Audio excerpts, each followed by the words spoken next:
Transparency and accountability matter. There are serious deficiencies in the way the Right to Information, the RTI Act, is operating in Queensland, and there are more and more examples emerging of abuse. During estimates, I raised the issue of a specific matter where an RTI officer within the QBCC chose not to release certain documents, and I tabled an email pertaining to that. What's worse is that they acknowledged that the Office of Information Commissioner would have released more if the matter had gone to external review, if the matter had been appealed by the applicant.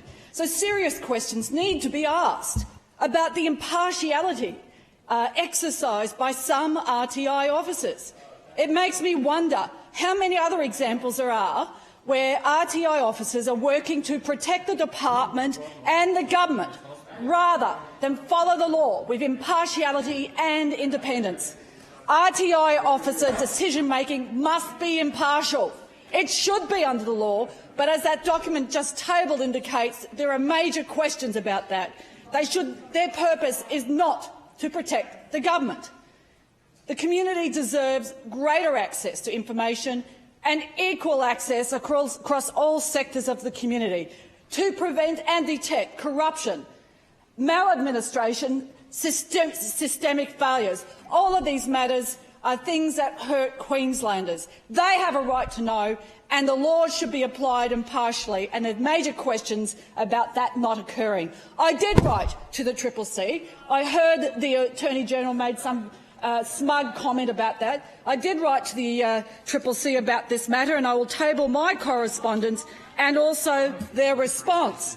Disappointingly, the CCC was not interested in this QBCC matter and they've refused to investigate, claiming it's out of their jurisdiction, which is in addition to another recent Pause the matter. clock. I hear the government members laughing. Member on your feet. Pause the clock. Members in this chamber will cease their interjections. I cannot hear the member on her feet. The member for Maroochydore has the call. The QBCC is at the heart of major concerns about maladministration.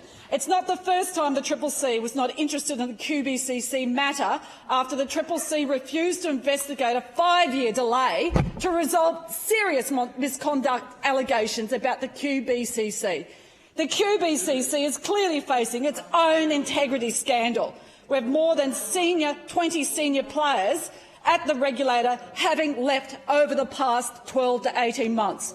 Now, I know that there are ministers and there are Minchins who think it's a laughing matter about some of the failures with the Right to Information legislation and the way it's operating. I've experienced this, though, with a minister's office where they deny those documents exist when the RTI officer, who in this case was trying to do their job, and the minister's office refused. Well, no.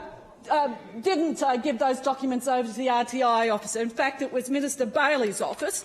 And after nearly 12 months of failing to get a response from the minister's office, and where I RTI'd those processes, it was only after I went to external review through the Office of Information Commissioner and made it quite clear I knew those documents existed. Surprise, surprise, they turned up. See, there's a systemic issue here, and it shouldn't be whether it's the RTI officer from the department or a ministerial officer who can't be bothered to go and look for something that is blocking people's right to information.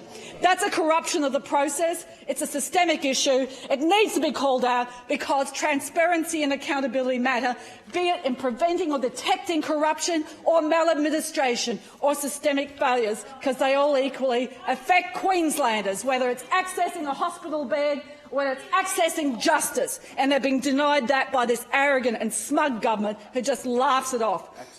I want to talk also about the State Archives, another statutory body, and this does have a connection in with Right to Information legislation, while it's the Public Records Act that is administered by a different minister because there is an overlap. You actually need records to be secured as official records. And we know that there's been a stoush going on with this government trying to resist formal government records being stored. And once again, we've got examples of that, be it with Minister Bailey or other ministers who were resisting handing over emails which the State Archivists believed should have been captured under the Records Act. Once again, they think this is a laughing matter, but ties in with transparency and accountability. And the fact that the State Archivist role may be a statutory position, but without the powers they need to be able to resist the fact that they've got more senior officers in the department who can deny them, I believe, even accessing independent legal advice.